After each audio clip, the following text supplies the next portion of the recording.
Hello friends. तो आज हम आपको पढ़ाने वाले हैं अकाउंटेंसी बुक का सेकंड चैप्टर गुडविल।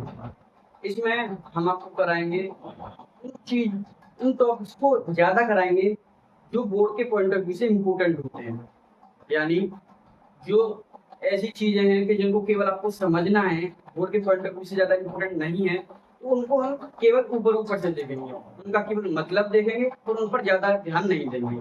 लेकिन जो चीज़ें हमारे बोर्ड के पॉइंट ऑफ व्यू से इम्पोर्टेंट है, उन पर हम ज़्यादा कंसंट्रेशन के साथ पढ़ाई करेंगे। तो सबसे पहले गुडविल का मतलब क्या होता है? गुडविल एक एसेट है।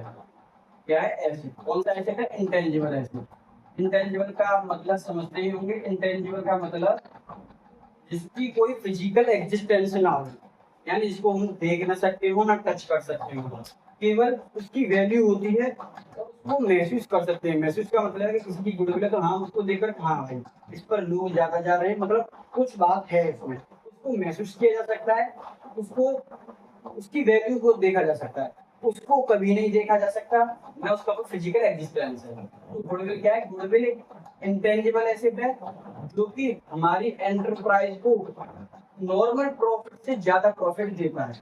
नॉर्मल प्रॉफिट से ज्यादा प्रॉफिट देता है, वो हमारी गुडविल है।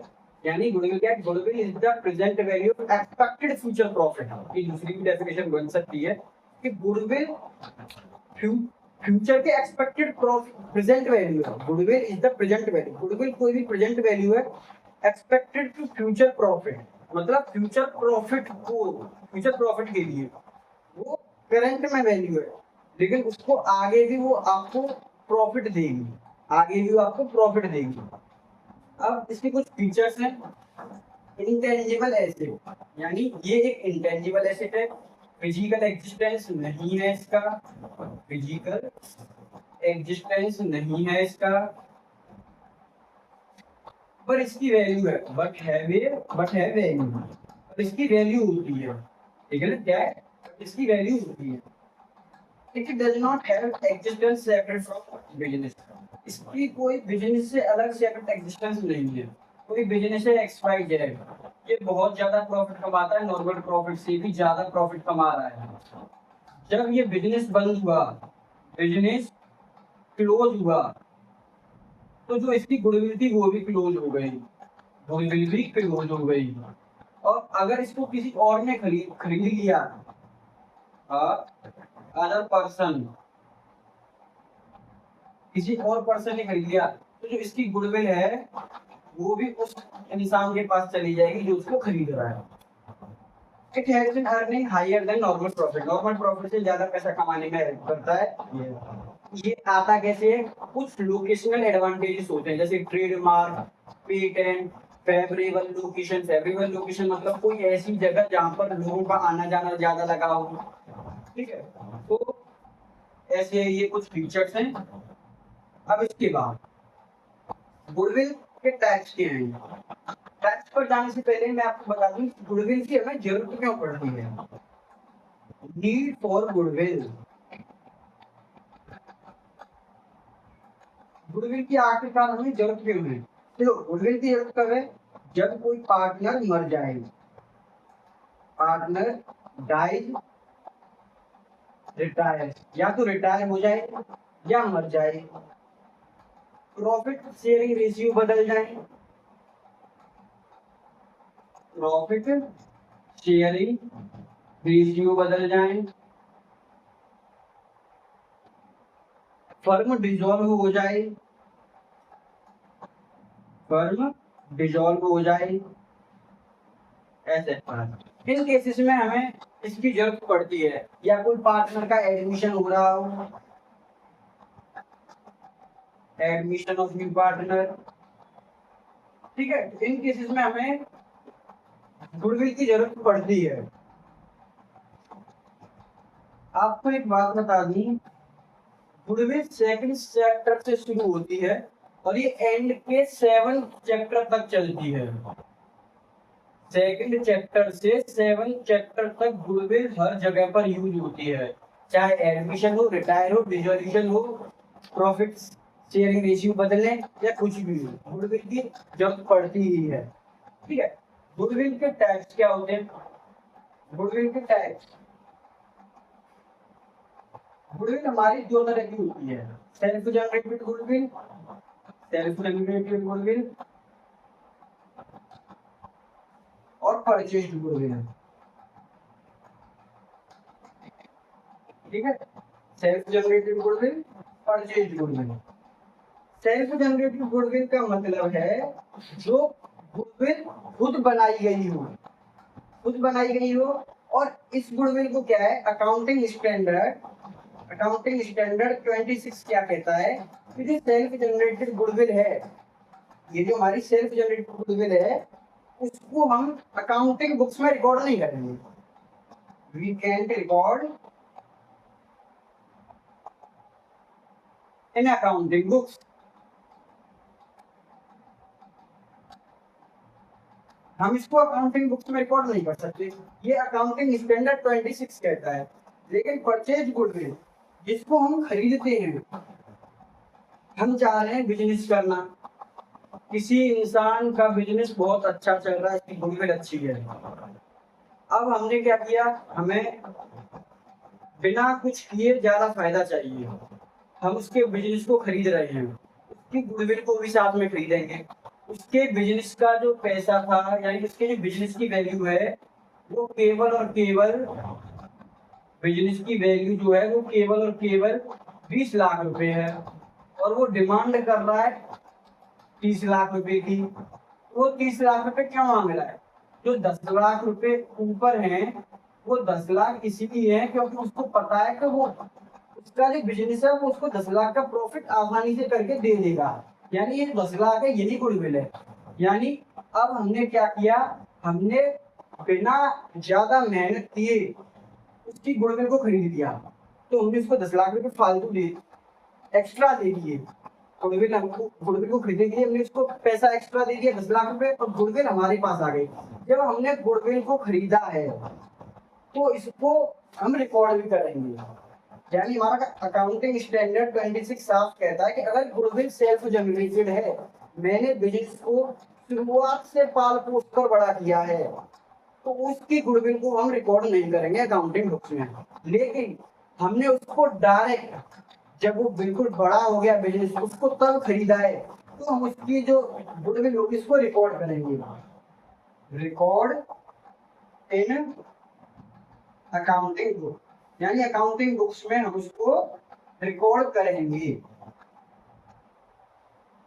तो ये अकाउंटिंग स्टैंडर्ड 26 हमें कहता है। अकाउंट वो ऐसे पूछ सकता है, एमसीक्यू में पूछ सकता है, कंफर्म नहीं है, केवल आ सकता है कि अकाउंटिंग स्टैंडर्ड 26 क्या कहता है कि क्या हम सेल्फ जनरेटेड गुडविल को रिकॉर्ड कर सकते हैं और परचेज गुडविल को नहीं रिकॉर्ड कर सकते। तो ऐसे असर्शन रीजन में, स्टेटमेंट्स में ऐसे पूछ सकता है। ठीक है, तो याद रखना, सेल्फ जनरेटेड गुडविल को रिकॉर्ड नहीं कर सकते, परचेज गुडविल को रिकॉर्ड करते हैं। इसकी जरूरत कब पड़ती है, जब पार्टनर्स रेशियोज को चेंज करें, फर्म डिसॉल्व हो, पार्टनर रिटायर हो, पार्टनर की डेथ हो जाए, या कोई पार्टनर एडमिशन ले।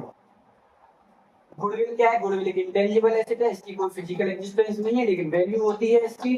ये अपने बिजनेस से अलग नहीं हो सकता। इंटेंजिबल एसेट आप जानते हैं क्या होते हैं, दो तरह के एसेट्स होते हैं, इंटेंजिबल, इंटेंजिबल।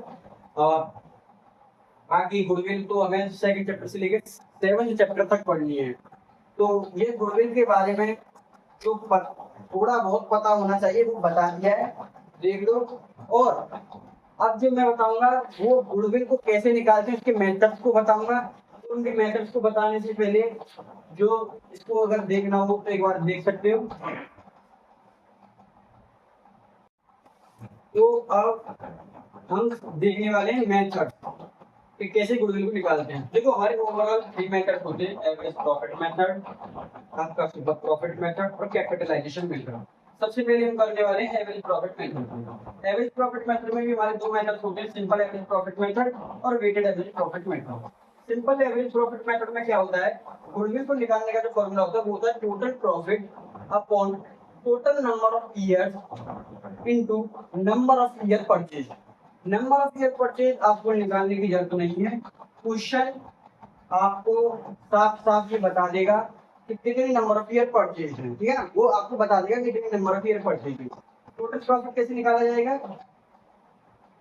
आपको 3 या 4 ईयर दे रखे होंगे, जैसे 2021, 2022, 2023 और इनके प्रॉफिट्स भी रखे होंगे। इन सभी का टोटल कर लेंगे तो टोटल प्रॉफिट हो जाएगा। टोटल नंबर ऑफ ईयर्स का डिवाइड देना, ये कितने ईयर्स है, 1 2 3 ईयर्स है, टोटल नंबर ऑफ ईयर रखकर आपकी गुडविल निकल आएगी। सिंपल एवरेज प्रॉफिट मेथड बात है, बहुत सिंपल है। Next one, weighted average profit method. इसका फॉर्मूला क्या होता है? गुडविल, ये जो मैं बना रहा हूं इसका मतलब है टोटल वेट इनटू प्रॉफिट। अब इसको आप देखो, इसको लिखने का एक और तरीका है गुडविल का। Goodwill is equal to total weighted profit upon total weight. तो मैंने टोटल वेटेड को डायरेक्ट वेट इनटू प्रॉफिट कर दिया। कैसे होता है? आपको हर ईयर का वेट दे रखा होगा और हर ईयर का प्रॉफिट दे रखा होगा।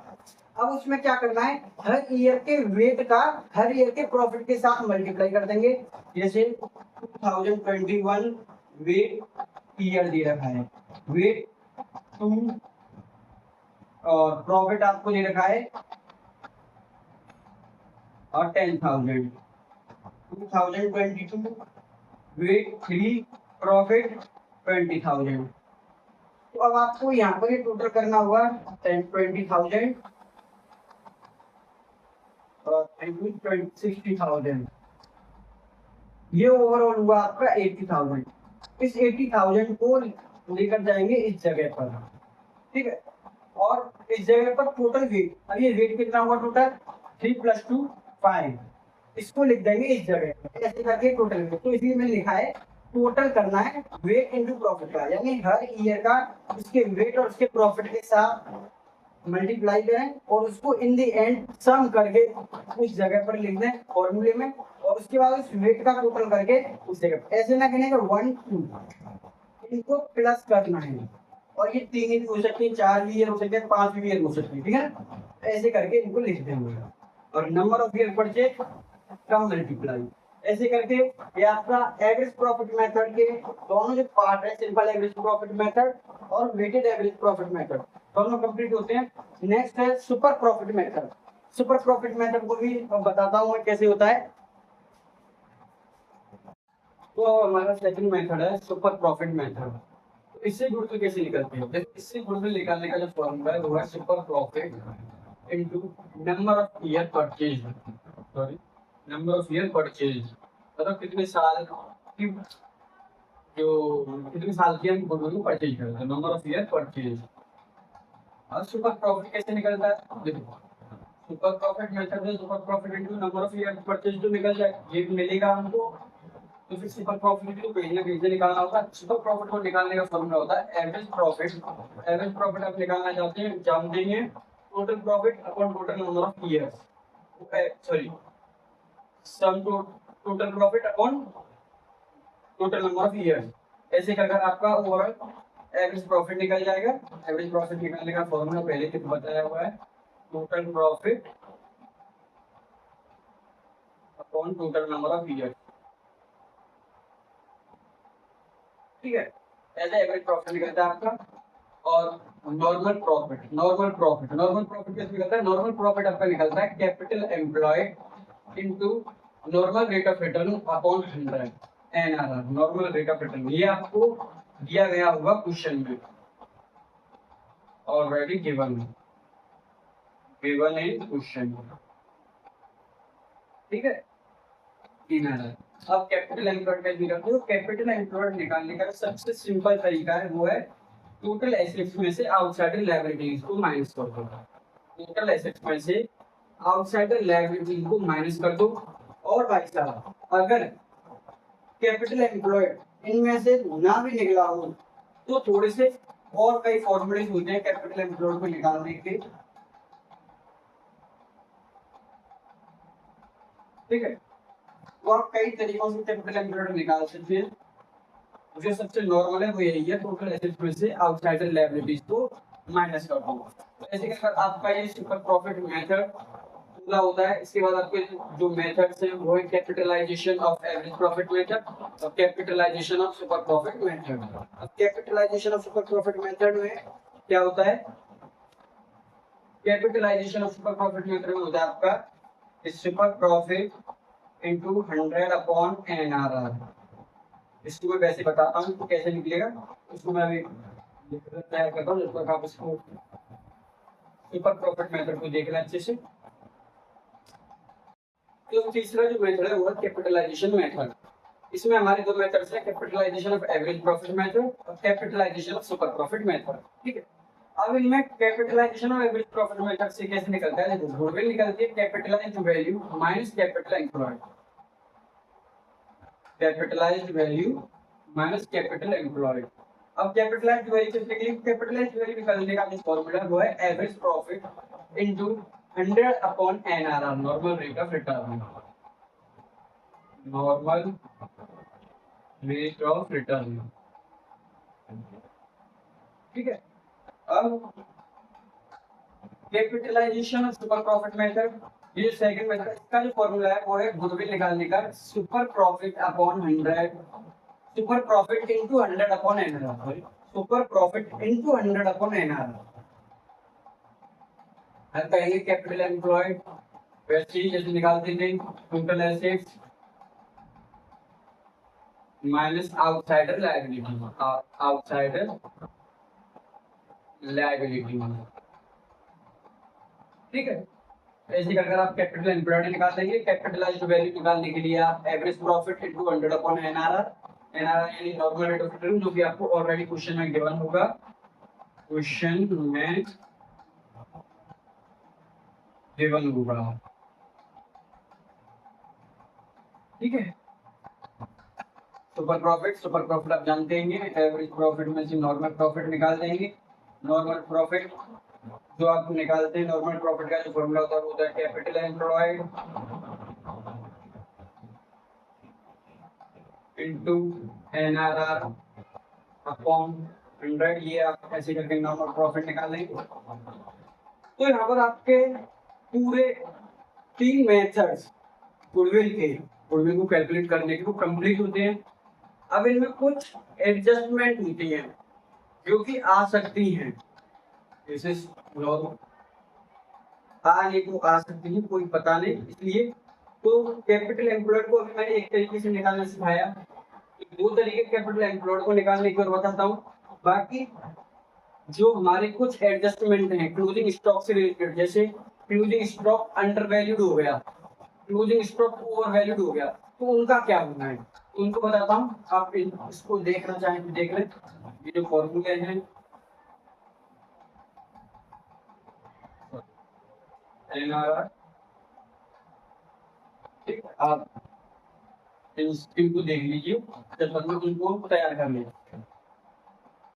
हमारे जो कैपिटल एम्प्लॉयड को निकालने के लिए कुछ अलग मेथड है, जैसे लायबिलिटी साइड अप्रोच से कैसे निकलेगा। लायबिलिटी साइड अप्रोच से कैपिटल एम्प्लॉयड को निकालने का जो हमारा फॉर्मूला होता है वो होता है पार्टनर्स के कैपिटल, जो पार्टनर्स के कैपिटल है उनका सम करो, उसके बाद रिजर्व, जो भी रिजर्व हो उसको प्लस करो, उसमें से गुडविल को हटा दो, नॉन ट्रेड इन्वेस्टमेंट को हटा दो और फिक्टिशियस एसेट्स को, यानी गुडविल, नॉन ट्रेड इन्वेस्टमेंट और फिक्टिशियस एसेट्स को, इन तीन को सब्ट्रैक्ट कर दो और पार्टनर्स कैपिटल प्लस रिजर्व को ऐड कर दो। ऐसे करके आपका capital employed liability side approach से निकल आएगा। दूसरा एसेट साइड अप्रोच, यानी आपको एसेट साइड दे रखी है उससे कैसे निकालेंगे, उससे निकालने का फॉर्मूला होता है कैपिटल एम्प्लॉयड को इस पूरे एसेट्स में से गुडविल, नॉन ट्रेड इन्वेस्टमेंट और फिक्टिशियस एसेट्स को सब्ट्रैक्ट कर दो। ऐसे करके आपका ये ओवरऑल कैपिटल एम्प्लॉयड निकल जाएगा। अब जो कुछ थोड़ी चीजें है छोटी सी, वो ये है क्लोजिंग स्टॉक और ओपनिंग स्टॉक। क्लोजिंग स्टॉक अगर कम हो जाए ज्यादा हो जाए उसका क्या है, देखो अगर आपका क्लोजिंग स्टॉक, क्वेश्चन कह रहा है क्लोजिंग स्टॉक अंडर वैल्यूड है, तो आप क्या करेंगे, first of all under valued मतलब कम हो गया है, उसको ऐड कर देंगे, ऐड फर्स्ट, सबसे पहले ऐड कर देंगे करंट ईयर में, मतलब जिस ईयर में बताया गया है, और उसके बाद इसकी सब्ट्रैक्ट कर देंगे नेक्स्ट ईयर से, सब्ट्रैक्ट फ्रॉम नेक्स्ट ईयर। ठीक है, इस तरह से क्लोजिंग स्टॉक अंडर वैल्यू का एडजस्टमेंट बन जाएगा, पहले इसको प्लस कर दें और फिर इसको नेक्स्ट ईयर से सब्ट्रैक्ट कर दें, तो क्लोजिंग स्टॉक अंडर वैल्यू का जो एडजस्टमेंट है वो हो जाएगी। नेक्स्ट, क्लोजिंग स्टॉक आपका ओवर वैल्यू हो गया, ओवर वैल्यू मतलब बढ़ गया है, क्लोजिंग स्टॉक ओवर वैल्यूड हो गया है, ओवर वैल्यूड हो गया है, इसका क्या करेंगे, सबसे पहले इसको सब्ट्रैक्ट कर देंगे, सब्ट्रैक्ट फर्स्ट, मतलब जिस ईयर में बताया गया कि वहां से क्लोजिंग स्टॉक ओवर है तो वहां से इसको कम सब्ट्रैक्ट कर देंगे, यानी कम कर देंगे, और उसके बाद उसको ऐड कर देंगे नेक्स्ट ईयर में, add in next year, add in next year.